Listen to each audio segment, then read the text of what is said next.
C'est la plus grosse erreur de Squid Game saison 3. Bon, Los Hermanitos, Squid Game saison 3 est passé. Il y a des choses quand même qui manquent dedans parce qu'on aurait voulu beaucoup plus les approfondir dans la saison. La première chose, ce sont les gardes. On en voit un peu plus dans la saison 2 parce que dans la saison 1, voilà, c'était quasiment rien.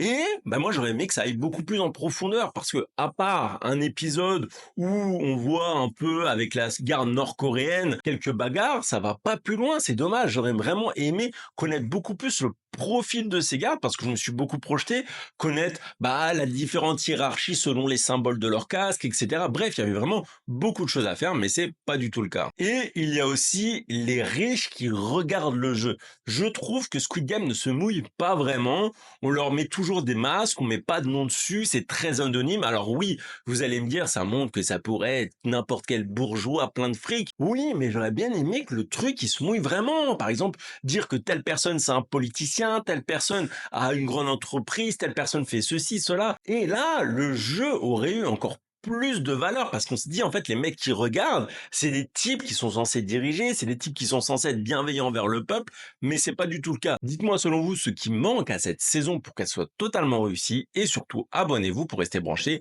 à l'univers Squid Game.